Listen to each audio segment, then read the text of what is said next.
வாக்களிப்பது பார்த்திங்கன்னா வெறும் நம்மளுடைய கடமை கிடையாது. இந்தியாவில் இருக்கக்கூடிய ஒரு குடிமகனுடைய உரிமை. அந்த உரிமையை நம்ம என்றைக்குமே யாருக்காகவும் எதுக்காகவும் விட்டு கொடுக்கக்கூடாது. வணக்கம், நான் உங்கள் நிதிஷ் முரளி மோகன்.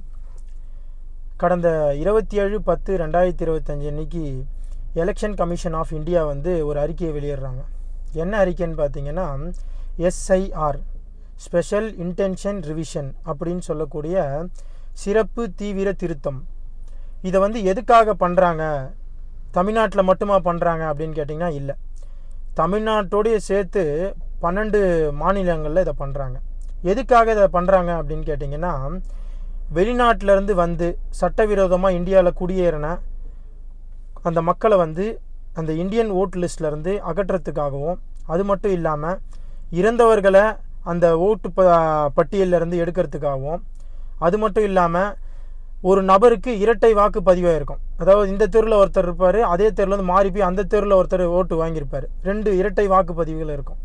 அதை எடுக்கிறதுக்காகவும், இந்த மாதிரி விஷயங்களை பண்ணுறதுக்காக தான் இந்த SIR அப்படின்றத நடத்துகிறாங்க எலெக்ஷன் கமிஷன். பார்த்திங்கன்னா இது கடைசியாக தமிழ்நாட்டில் எப்போ நடந்துச்சு அப்படின்னு பார்த்தீங்கன்னா, 2002லேருந்து 2005 வரைக்கும் இது கடைசியாக நடத்தப்பட்டுச்சு. எலெக்ஷன் கமிஷன் ஆஃப் இந்தியா இந்த ப்ராசஸை எப்படி ப்ரொசீட் பண்ண போகிறாங்கன்னு பார்த்தீங்கன்னா, ஒரு மாவட்டத்துக்கும் 2 விதமான ஆஃபீஸரை நியமனம் பண்ணியிருக்காங்க. ஒன்று பார்த்தீங்கன்னா ERO எலக்ட்ரோ ரெஜிஸ்ட்ரேஷன் ஆஃபீஸர், அதுக்கப்புறம் பார்த்தீங்கன்னா BLO பூத் லெவல் ஆஃபீஸர். இவங்க 2 பேர் தான் முக்கியமான ஆஃபீஸர் இந்த ப்ராசஸுக்கு.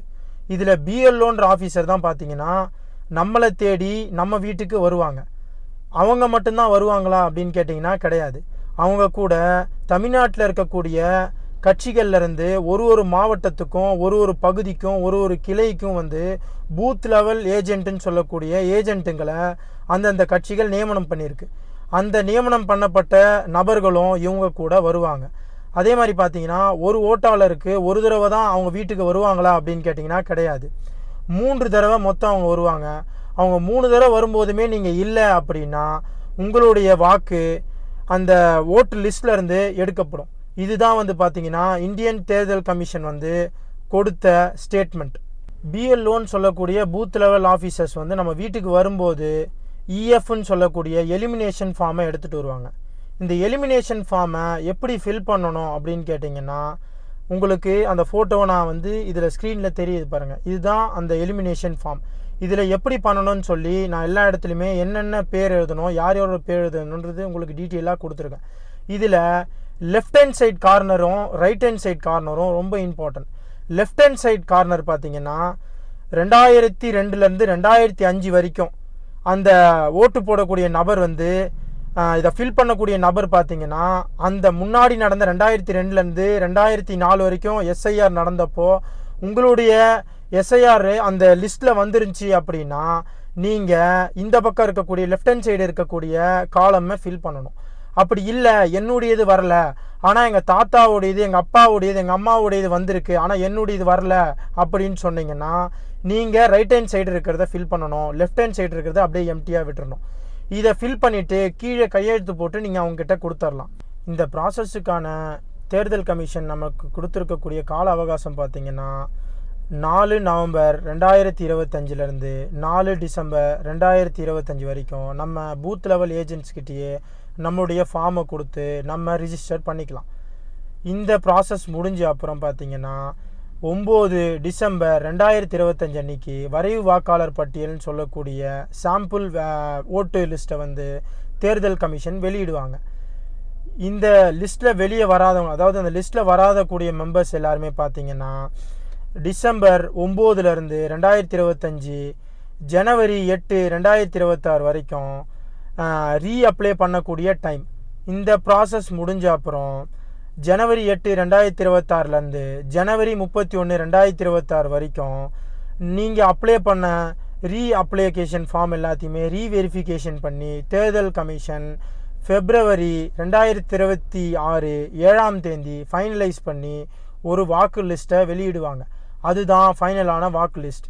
அந்த வாக்கு லிஸ்ட்டில் இருக்கக்கூடிய நபர்கள் மட்டும்தான் 2024 நடக்கக்கூடிய சட்டமன்ற தேர்தலில் வாக்களிக்கக்கூடிய உரிமைகளை பெற்றவங்க. விரைவு வாக்காளர் பட்டியலில் உங்களுடைய பேர் இடம்பெறல அப்படின்னா நீங்கள் என்ன பண்ணணும்னா டிசம்பர் 9 2025 ஜனவரி 8 2026 வரைக்கும் உங்களுக்கு ரீஅப்ளை பண்ணுறதுக்கான டைம். இந்த டைமுக்குள்ளே நீங்கள் திரும்ப ரீஅப்ளை பண்ணணும்.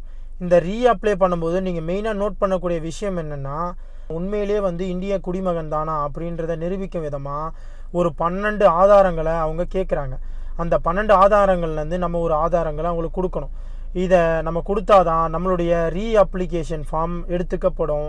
அதே மாதிரி February 7 ரிலீஸ் பண்ணக்கூடிய ஃபைனலைஸ்டு ஓட்டு லிஸ்ட்டில் நம்மளுடைய பேர் வரும். பல பேருக்கு காமனாக இருக்கக்கூடிய டவுட்ஸ் எல்லாமே பார்க்கலாம்.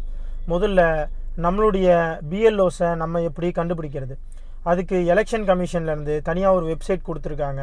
எலெக்ஷன் TNGOV இன் 2025 சர்ச் பண்ணிக்கோங்க. அதில் ஃபஸ்ட்டு வர வெப்சைட் உள்ள போயிட்டு லெஃப்ட் ஹேண்ட் சைட் கார்னரில் ஹோம் பட்டன் கிளிக் பண்ணிக்கோங்க. அதில் கீழே நோ யுவர் போலிங் ஸ்டேஷன் இருக்கும். அதை கிளிக் பண்ணி உள்ளே போயிட்டு எபிக் நம்பர் கேட்கும். அந்த எபிக் நம்பர் உங்கள் ஓட்டு ஐடியில் இருக்கக்கூடிய அந்த கார்னரில் இருக்கக்கூடிய நம்பரை தப்பு இல்லாமல் என்ட்ரு பண்ணிவிட்டு கீழே கேப்ஸா கேட்கும். கேப்ஸாவையும் தப்பு இல்லாமல் என்ட்ரு பண்ணிவிட்டு சர்ச் கொடுத்தீங்க அப்படின்னா உங்களுடைய பிஎல்ஓவுடைய பேர், நம்பர், அதுக்கப்புறம் இஆர்ஓடைய பேரும் நம்பரும் உங்களுக்கு வந்துடும். ரெண்டாவதாக இருக்கக்கூடிய கேள்வி என்னென்னு பார்த்தீங்கன்னா, இந்த எலிமினேஷன் ஃபார்மில் கீழே ரைட் ஹேண்ட் சைட் கார்னரும் லெஃப்ட் ஹேண்ட் சைட் கார்னரும் ரொம்ப இம்பார்ட்டன்ட்னு சொல்லியிருந்தேன். இதில் எல்லாருக்கும் இருக்கக்கூடிய சந்தேகம் என்னென்னா, கடந்த 2002 2005 நடந்த எஸ்ஐஆரில் என்னுடைய அப்பா பேரும் இல்லை, எங்கள் அம்மாவோடைய அம்மா பேரும் இல்லை, என் ஃபேமிலியில் யார் பேருமே இல்லை. இப்போ நான் என்ன பண்ணுறதுன்றது கேள்வி. அதுக்கு என்ன பண்ணலான்னு கேட்டிங்கன்னா, மேலே இருக்கக்கூடிய கண்டென்ட்டை மட்டும் நீங்கள் ஃபில் பண்ணிவிட்டு கீழே சைன் பண்ணி கொடுத்துருங்க. உங்களுடைய ப்ராசஸ் எப்போ ஸ்டார்ட் ஆகும்னு பார்த்தீங்கன்னா, ரீஅப்ளிகே பண்ணுறக்கூடிய டைமில் தான் உங்களுடைய ப்ராசஸ் ஸ்டார்ட் ஆகும். அப்போ தான் பார்த்தீங்கன்னா உங்களுக்கு ஒரு லெட்டர் வரும். லெட்டர் வந்துச்சுன்னா அந்த லெட்டரில் பார்த்தீங்கன்னா அதாவது உங்களுக்கு நான் சொன்ன மாதிரி அந்த 12 டாக்குமெண்ட்ஸ் கேட்டிருப்பாங்க. அந்த 12 டாக்குமெண்ட்ஸில் 2 டாக்குமெண்ட்டை நீங்கள் கம்பல்சரி சப்மிட் பண்ணணும். சப்மிட் பண்ணாதான் ஃபைனலைஸ்டு ஓட் லிஸ்ட்டை உங்களுடைய பெயர் வரும். அதுக்கப்புறமேட்டு இருக்கக்கூடிய டவுட் என்னென்னா, என்னுடைய வீடு தேடியே வருவாங்களா பிஎல்ஓஸ் அப்படின்னு கேட்டிங்கன்னா கிடையாது. உங்களுடைய ஓட் ஐடியில் என்ன அட்ரஸ் கொடுத்தீங்களோ அந்த அட்ரஸ் தேடி தான் உங்களுடைய பிஎல்ஓஸ் வருவாங்க. இதை முன்னாடியே நான் காட்டின வீடியோ படி உங்கள் பிஎல்ஓஸை யாருன்னு கான்டாக்ட் பண்ணி கேட்டு எப்போ வராங்கன்றதை கேட்டுக்கிட்டு அவங்கள போய் மீட் பண்ணுங்கள். அதுக்கு அடுத்தது இருக்கக்கூடிய கேள்வி என்னென்னா, நான் இப்போ ஃபாரினில் இருக்கேன் அப்படின்றது நான் எப்படி அப்ளை பண்ணுறது அப்படின்னு கேட்குறாங்க நிறைய பேர். அதை எப்படி அப்ளை பண்ணனா, உங்களுக்கு 3 விதமான ஆப்ஷன்ஸ் இருக்குது அப்ளை பண்ணுறதுக்கு. முதல் விஷயம் அப்ளை பண்ணுறதுக்கான ஆப்ஷன் என்னென்னு கேட்டிங்கன்னா, என்னுடைய அப்பா அம்மா இங்கே இருக்காங்க, நான் இங்கே இல்லை, நான் ஃபேமிலியாக அங்கே இருக்கேன் அப்படின்னா உங்களுடைய எலிமினேஷன் ஃபார்மை உங்கள் அப்பா அம்மா ஃபில் பண்ணி கொடுக்கலாம். அதை அக்செப்ட் பண்ணிப்பாங்க பிஎல்ஓஸ். ரெண்டாவது வழி என்னென்னு கேட்டிங்கன்னா, எனக்கு இங்கே யாருமே இல்லை அப்படின்னா நீங்கள் ஆன்லைன்லேயும் அப்ளை பண்ணலாம். அதுக்கு நான் வீடியோவில் ப்ளே பண்ணேன் அதே வெப்சைட் தான் அதுவும். அதே மாதிரி பார்த்தீங்கன்னா மூணாவதாக இருக்கக்கூடிய வழி என்னென்னு பார்த்தீங்கன்னா, நீங்கள் கொரியர் போட சொல்லி நீங்கள் அங்கே லைவாக வச்சு நீங்கள் அப்படியே அங்கே ஃபில் பண்ணி திரும்ப கொரியர் போட்டு யார் மூலிமா சப்மிட் பண்ணலாம் பிஎல்ஓ கிட்ட. இந்த 3 ஆப்ஷன்ஸ் இருக்குது. நம்ம ரீஅப்ளை பண்ணும்போது ஒரு 5 விதமான ஃபார்ம்ஸ் ரொம்ப முக்கியமான ஃபார்ம்ஸ் தேர்தல் கமிஷன் சைட்லேருந்து நமக்கு கொடுத்துருக்காங்க. அதை இன்னும் லைவாக பிஎல்ஓ கையால் கொடுக்கல, ஆனால் அவங்களுடைய வெப்சைட்ஸில் அப்டேட் பண்ணியிருக்காங்க. முதல் ஃபார்ம் பார்த்தீங்கன்னா ஃபார்ம் 6. இது எதுக்குன்னு பார்த்தீங்கன்னா, அதாவது நியூ பேரை ஆட் பண்ணுறதுக்கு. அதே மாதிரி ஃபார்ம் 6A இது எதுக்குன்னு கேட்டிங்கன்னா புது வாக்காளர்களை சேர்க்கறதுக்கு. அதுக்கப்புறம் ஃபார்ம் 7 இது எதுக்குன்னு பார்த்தீங்கன்னா இருக்கக்கூடிய பேரையோ அட்ரஸையோ எடுக்கிறதுக்காக ஃபார்ம் 7. அதேமாரி ஃபார்ம் 8 எதுக்குன்னு கேட்டிங்கன்னா உங்களுடைய இது அட்ரஸை சேஞ்ச் பண்ணுறதுக்காக ஃபார்ம் 8.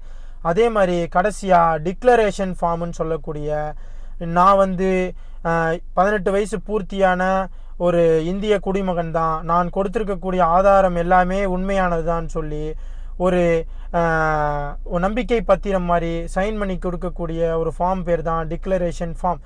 இந்த 5 ஃபார்மை தேர்தல் கமிஷன் சைட்லேருந்து இம்பார்ட்டண்ட்டாக கொடுத்துருக்காங்க. இதை நம்ம ரீஅப்ளை பண்ணும்போது கண்டிப்பாக நோட் பண்ணி யார் யாருக்கு என்னென்ன ஃபார்மோ அதை கரெக்டாக அப்ளை பண்ணணும். 1935 காலகட்டத்துக்கு முன்னாடிலாம் பார்த்தீங்கன்னா யாரெல்லாம் இந்தியாவுக்கு வரி கட்டுறாங்களோ அவங்கெல்லாம் மட்டும்தான் வாக்களிக்க முடியும். அந்த மாதிரியான ரூல்ஸ் தான் வச்சுருந்தாங்க.